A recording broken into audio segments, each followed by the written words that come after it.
Today we're going to be talking about The Last Dance on ESPN.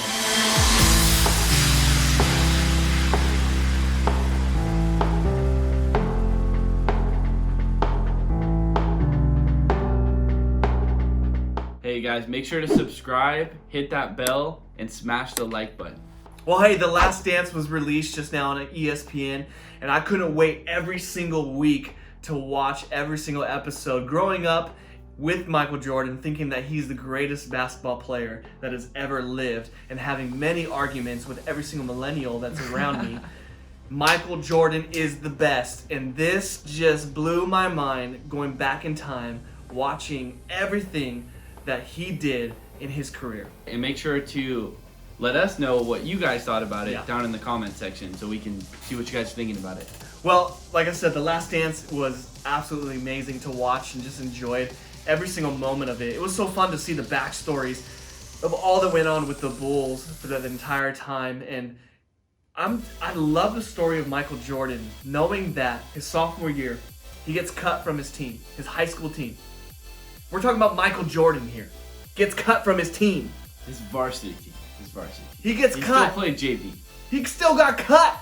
It's Michael Jordan we're talking about, okay? Gets cut.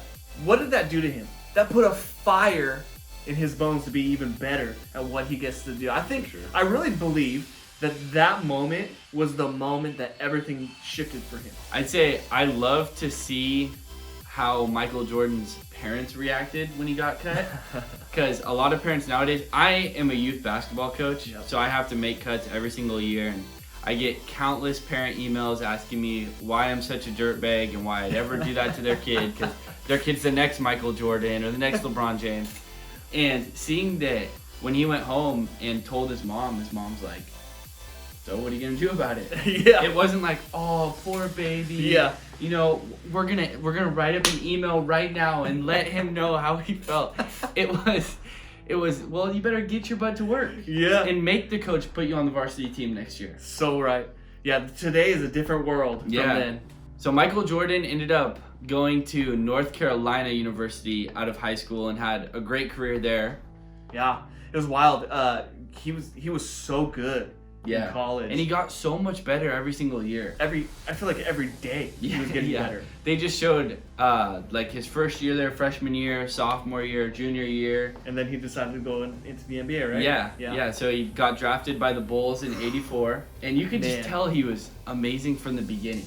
It was really cool watching this because I'm a huge basketball guy, but obviously I wasn't watching that when it happened. Yeah, you were. So a lot of the small stuff, like when he drops 50 on the Celtics in the first round, I never even knew that happened. So getting to watch that and just seeing, dang. Was your perspective changed? I'd say it was. I've always kind of thought Michael Jordan was the GOAT, but mostly just because that's what I was told. Yeah. But like seeing his greatness, and the thing that I would say after this is he's such a talented basketball player, but there's been so many talented basketball players. Absolutely. The thing that sets him apart for me is just his mindset. Yeah. Like, he wanted to win so bad that he would rather die than lose. Yeah, so true. So true. And I think that's what sets him apart from a lot of the guys that have had the talent but haven't quite had that mindset. Yeah.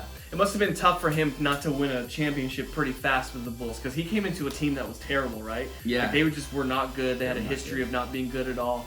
And so he had... I think that gives him even more of a backbone to who he is as a leader, as a player, because he went into a really bad team and turned that place around, and they became a championship team year after year after year. And I think, like, I think it really was because of who he was and the fire that he had inside of him. The way he pushed his teammates was amazing. Punch him in the face. I mean, I don't know if anyone's ever pushed his teammates harder. You can't do that these days. You can't do that. The way he was, you just don't see that anymore. Yeah. Maybe, I don't know. I mean, maybe we just don't see it yet.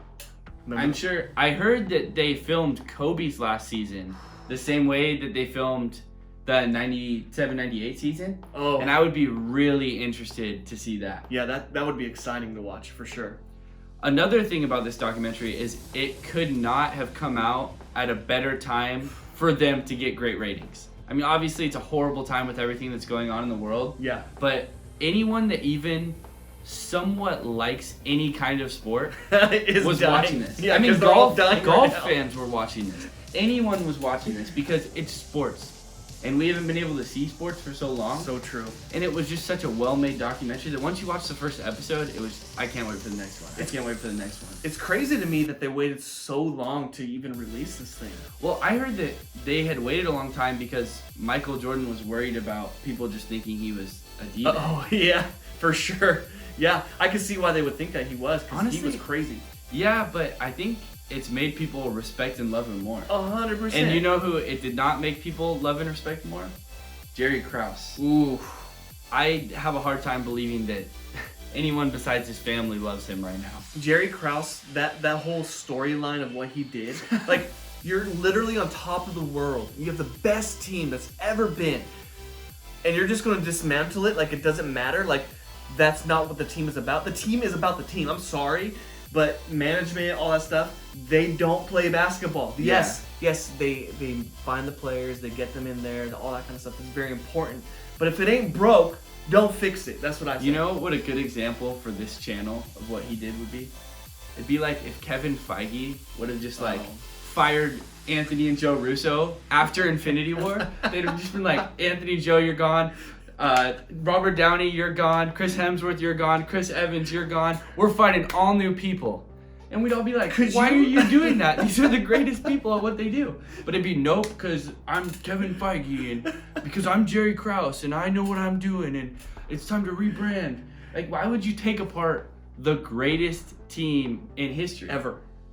Yeah. Like, you just end everything. Phil Jackson, one of the greatest coaches, maybe the greatest coach ever. Oh, for sure. You just say, your time's done here, and it just doesn't make any sense why he did that. Yeah, well, I mean, obviously we're not involved, we're not a part of it, Yeah. and we weren't there, but what I do know is from what they showed, he's an idiot. Yeah. Yeah. And I think that's a pretty popular opinion right now. Oh, I feel bad for his family. Another really talked about thing after episode 2 came out was how much Scottie Pippen got paid. Oh my gosh, like Scottie Pippen was getting paid. Obviously, what he got paid is still millions of dollars. A lot of people. Well, I heard that he made more. Like he actually made more the rest of his career. Okay, yeah. Yeah.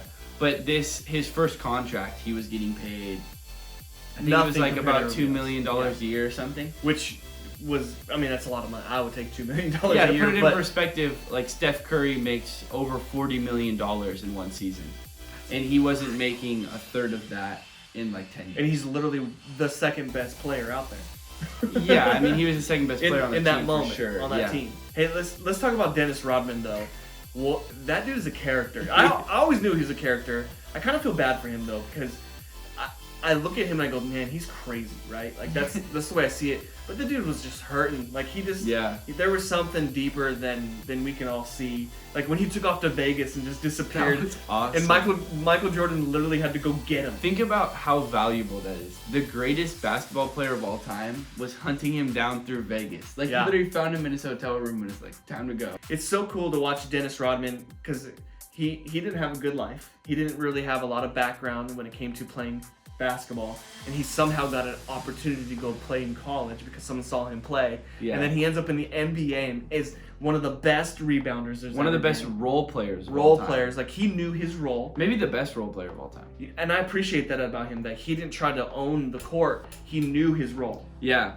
I thought it was really interesting when Dennis Rodman himself was talking about how he would get people and they would go to the gym and those people would shoot and Dennis Rodman would just rebound for them. That's amazing. Like, who does that nowadays? Because he just wanted to see, when it hits the rim right there, where's it going to bounce? Yeah. And that's why he was so great at rebounding. Yeah. I mean, he'd average like 15 rebounds a season. Crazy. Or a game. A season.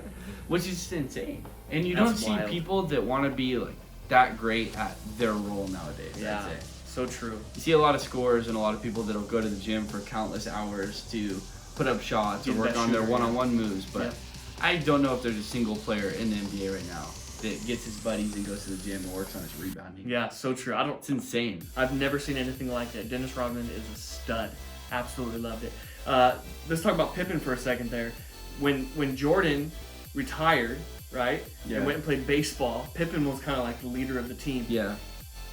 it was wild to see the scene where he sat out the end of the very game, at the end of the game, and didn't play because they were going to give him the rock. You know what I'm saying?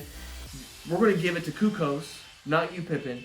And he pouted and sat down and didn't do nothing about that. I mean, I can kind of see it from his perspective because he was the guy and he felt like he really wanted the ball in his hands right there. And Michael Jordan would have done the same thing. 100% Michael Jordan. You think Michael would have sat? I don't think Michael would have sat. I don't think he sat out of the play. He did. He sat down and did not go in. And because the announcers were talking how, oh, Pippen's sitting. That's weird. They're saying that's weird. Why is Pippen sitting in the last play of the game to win? Yeah. And of course, Kukoc hits the shot and makes it. Yeah. You know, and afterwards they have a whole discussion in the locker room talking about, like, how dare you, Pippen? You betrayed us. We can't trust you anymore. And he cried and apologized.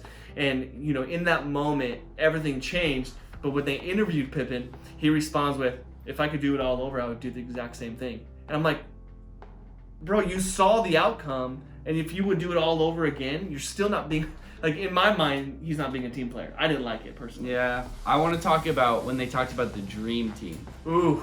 Because I thought it was hilarious that Tony Kukoc was on the team that was supposed to be their main rival. Yeah. And Michael and Scottie just switched off guarding him. And I don't even know if he scored the first game. They just completely shut him down. Yeah, completely shut him down. And I thought that was hilarious. And I thought it was super funny when they would show Tony Kukoc now talking about it. And he's like, I have no idea why they want to ruin me. Like, the way he talks is just, it's really funny. Yeah, it's funny too because, and that goes back to Jerry, right? Yeah. They go back. It goes back to him because he's the future of the team. Yeah. He's the future of the team, and you can't say that kind of stuff to a man like Michael Jordan, who's just absolutely takes that as fire to completely do something crazy. Yeah. And then that's what he did. He made it. He's like, you think he's the future of the team? Let me show you the future of the team. And he just whoops them. I also thought the scene with the Dream Team was really funny where Magic was like talking crap to Michael when they were up. Yes. And then Michael just goes off. You talking about in practice? Yeah. And Michael just goes off and they end up winning. And I guess it was super competitive and everyone's really mad at each other and they weren't talking on the bus. And then Magic just like turns to Larry Bird or something and goes, well, maybe we shouldn't have pissed the man off.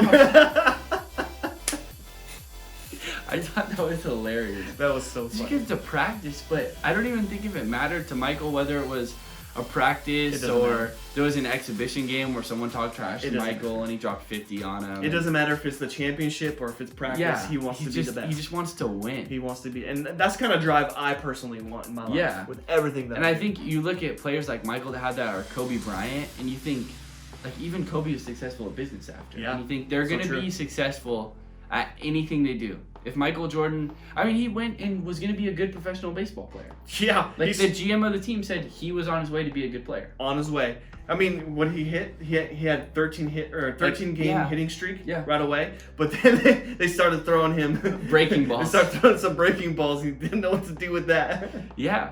But just the way that he could adapt and work hard and get good at literally anything he did was just amazing. Another thing is those pickup games when Michael was filming Space Jam. Yes. Imagine being one of the cast for Space Jam, watching those pickup games. So true. That would have been so much fun. Michael would just invite all the stars in the NBA to come play, and they would just play pickup from like 7, just like we go play at the church. Like they're doing the same thing. They're just playing pickup, but the competition level, I wish I could have watched it. That was just so much fun to see. Well, what's cool about Space Jam too is when he was filming that, he'd be filming all day long, memorizing his lines, doing everything he did, and he still had enough energy to go and play pickup games and play hard and still be the best. Yeah, and he was still lifting and working out. Crazy. Yeah, because he had to get back in shape. Yeah, so he would lift and work out after they were done filming, then play pickup, then wake up early to film. That's wild. That's why he's the best. Yeah. He's the best because he works the hardest. Yeah. All right, so before we go, I just have to know, Dylan, who are your top 5 players in the NBA? In history. That is such a... Okay, number 1, Michael Jordan. Yeah, okay, I just wanted to make sure that was your number 1. Oh, this is... Number 2, I'm going to go with LeBron. just because I think no one's ever dominated the game quite like he has. Yeah. I mean, he's been on teams that have made the finals that maybe would have won like in the teens games. You're throughout the 100% season. right. Yep. Number 3, Kobe Bryant. For sure. I'm a big Kobe fan. I really love sure. Kobe. I love his mindset. I think he's the closest thing we'll ever see to Michael Jordan, just the way he approaches the game, the way he plays the game, his moves. Number 4, I'm gonna go with Kareem Abdul-Jabbar. Ooh. Just all-time leading scorer, unstoppable. Was on a team that won a lot of championships. And then number 5, I'll go with Larry Bird. Oh. Just because I'm a big Larry Bird fan. I really like the way that he could dominate the game without being athletic. Yeah. It's almost like the complete opposite of LeBron, where he would tell people, I'm going to hit a fadeaway elbow shot for the game winner before they would go into timeout. And they would double team him and still hit it. That's a good list. I love that. That's a good one of the list. best trash talkers of all time, too. I think my list would be the same 1, 2, and 3. Jordan, LeBron, Kobe. I think my number 4 would probably be Magic Johnson. Okay. He was solid all the way around. Great player. And I think, I don't know, that's a tough one. That's a really tough one. Larry Bird was good too. Maybe I'll just keep it the same. Okay. Larry Bird, number 5. All right, guys. So those are just a couple of our thoughts about The Last Dance documentary on ESPN. We both really enjoyed it. Yeah. I suggest if you haven't watched it and you are at all a sports fan at all, go watch it. Oh, yeah. It is so well made, so much fun to watch. Even if you're not a sports fan, go watch the way Michael Jordan approaches life and try to approach your life like that, because you'll be a winner. Why don't you go ahead real quick, make sure if you haven't yet, subscribe, hit that bell. But we want to know what you guys think too. Who are your top 5 NBA players in all of history? All right, great.